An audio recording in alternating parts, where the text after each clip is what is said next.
અને ઈ ઠાકોર સામળિયો એવો જ, ઈ ગોતનારાને મળતો નથી. ગોતનારાને ગોઈતો ન જડે, એ ગોતનારાને ગોઈતો ન જડે, ગહન ગોવિંદો રે. ગોતનારાને ગોઈતો ન જડે, ગહન ગોવિંદો રે. ગોતનારાને ગોઈતો ન જડે, ગહન ગોવિંદો રે. ગોતનારાને ગોઈતો ન જડે, ગહન ગોવિંદો રે. ગોતનારાને મળતો નથી, ખોજનારાને મળતો નથી.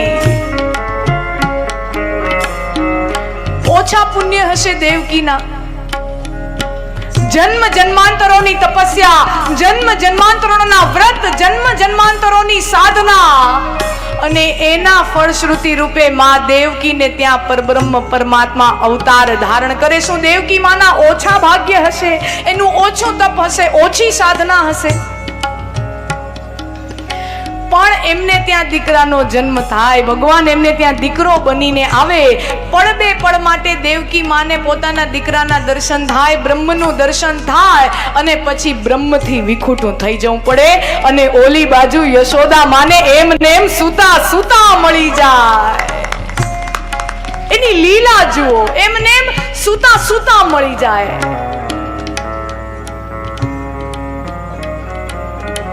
હે ગોતનારાને કોઈ તો ન મળે, ગહન ગોવિંદો રે.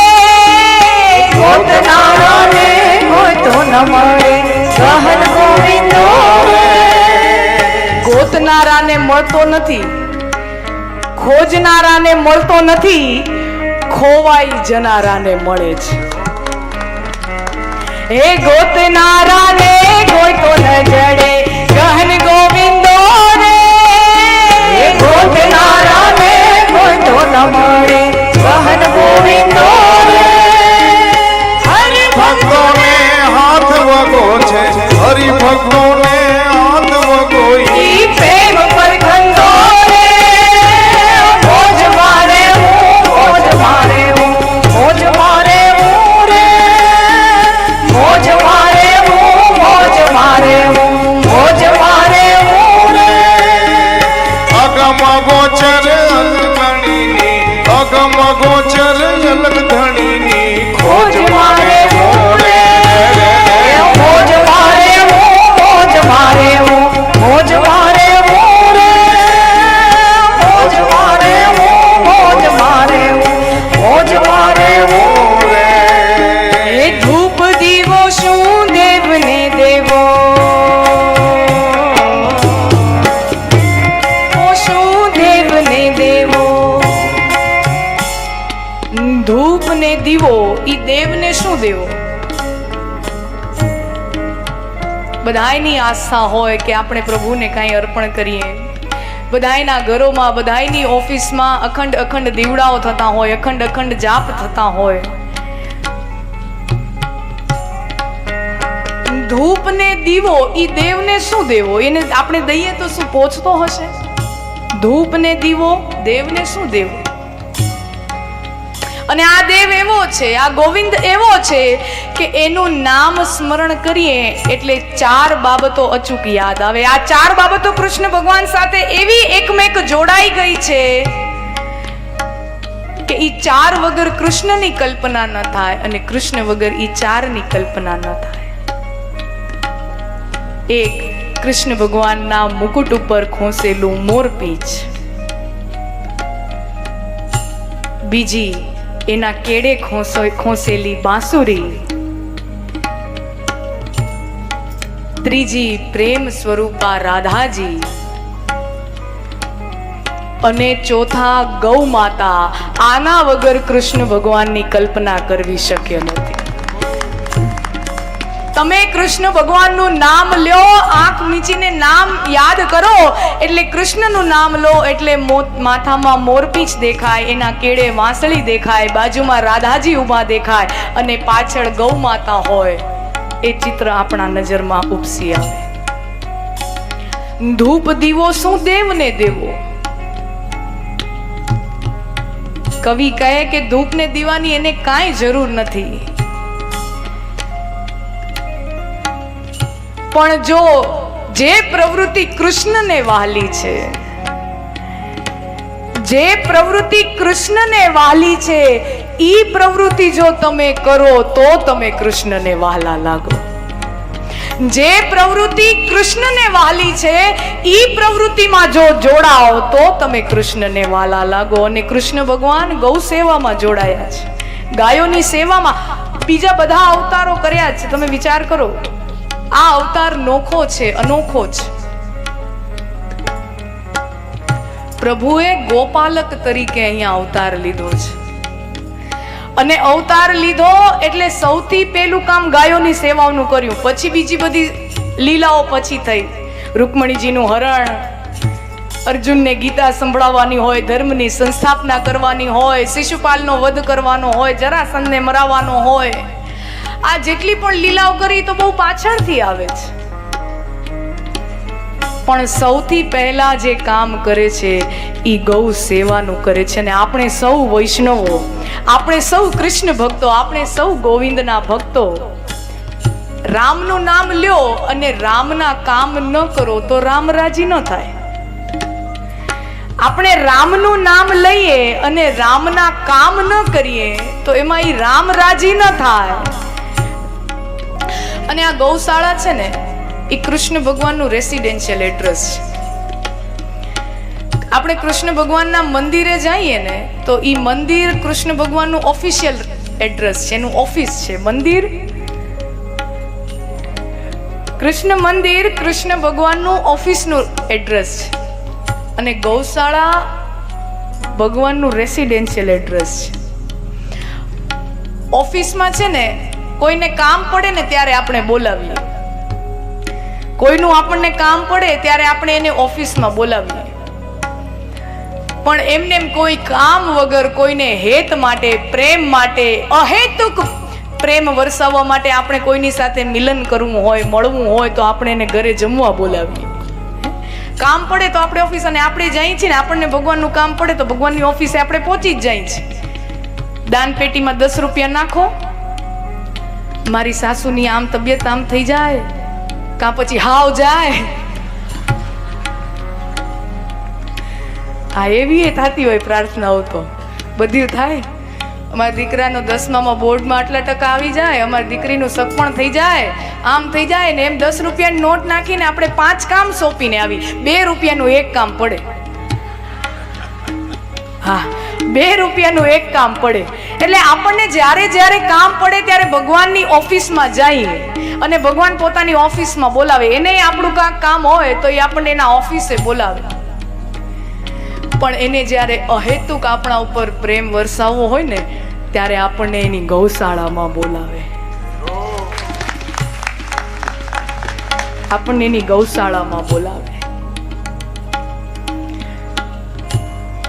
અને આ માધ્યમો દ્વારા માણસમાં, હું માનું છું, આપણા શાસ્ત્રો કહે છે કે માણસમાં ધીમે ધીમે ધીમે વૈરાગ ઉગી નીકળવો જોઈએ. એને ખબર ન પડે એવી રીતે ઉગી નીકળવું. અને વૈરાગ ઉગી નીકળવો જોઈએ એટલે તમે બધા આમ સફેદ ધોળા કપડાં કે પછી ભગવા કપડાં પહેરી લ્યો ને એમાં નહીં. તમે હોટલમાં જમો, સરસ મજાના દાગીના પહેરો, બ્રાન્ડેડ કપડાં પહેરો, મોંઘી દાટ ગાડીઓમાં ફરો, જલસા કરો, પાર્ટી કરો, એન્જોય કરો. જીન્સ પેન્ટ પહેરીને પણ વૈરાગી થઈ શકાય છે. જીન્સ પેન્ટ પહેરીને પણ વૈરાગી થઈ શકાય છે. વૈરાગી થવા માટે કોઈ યુનિફોર્મ પહેરવાની જરૂર નથી. વંદન છે, પણ સંસારમાં રહીને પણ વૈરાગી થઈ શકાય છે.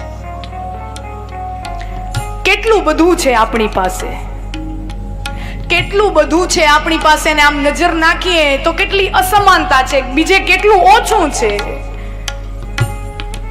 અને ત્યારે આપણને એમ થાય ભગવાને બહુ કૃપા કરી છે ને, કેટલું બધું છે આપણી પાસે, તો કોઈકે તો બેલેન્સ લઈ આવવું પડશે, કોકે તો કામ કરવું પડશે, કોકે તો પહેલ કરવી પડશે કે સમાજમાં કાંઈક તો બેલેન્સ આવે.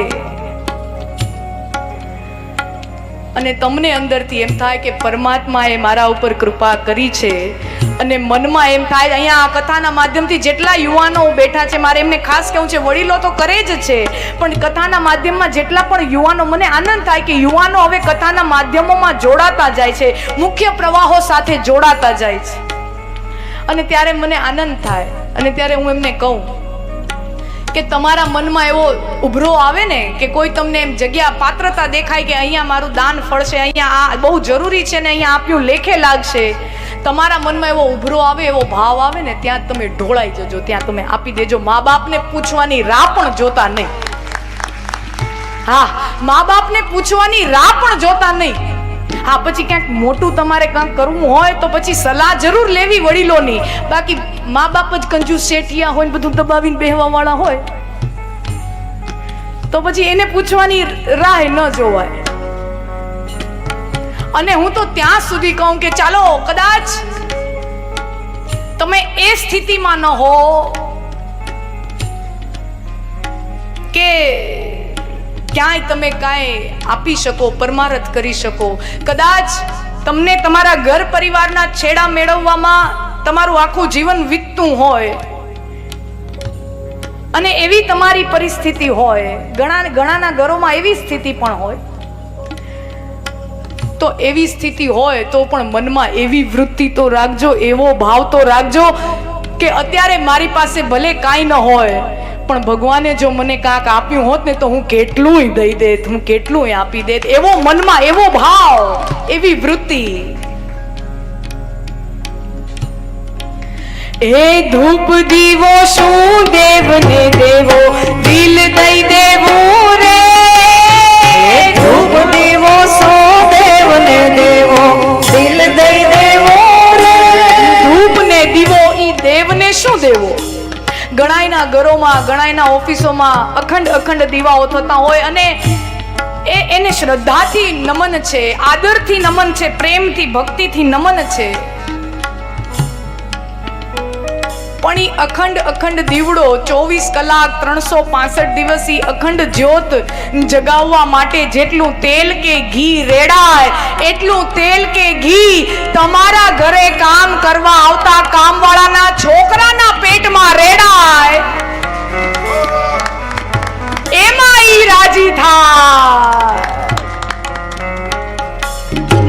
એ ધૂપ દીવો શું દેવને દેવો, દિલ દઈ દેવું. એ ધૂપ દીવો શું દેવને દેવો, દિલ દઈ દેવું.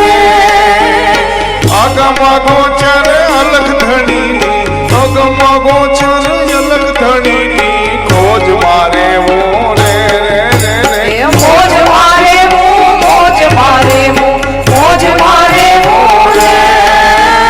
મોજ મારે હું, મોજ મારે હું, મોજ મારે હું રે.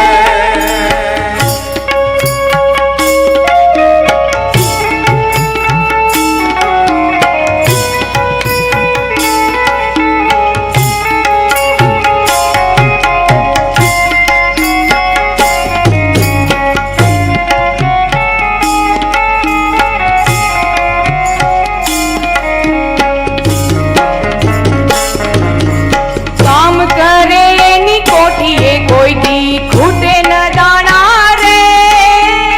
કામ કરે એની કોઠીએ કોઈ દી ખૂટે ન દાણા રે. કેટલી પ્રેક્ટિકલ, કેટલી વ્યવહારુ વાત કરી છે. કામ કરે એની કોઠીએ કોઈ દી ખૂટે ન દાણા રે.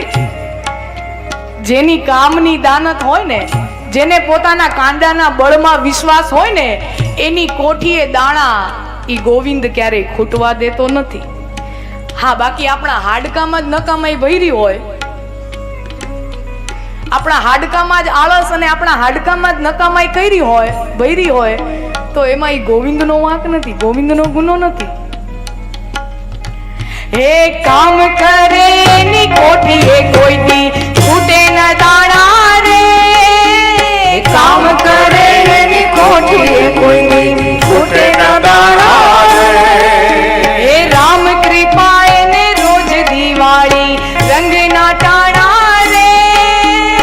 રામ કૃપા એને રોજ દિવાળી રંગના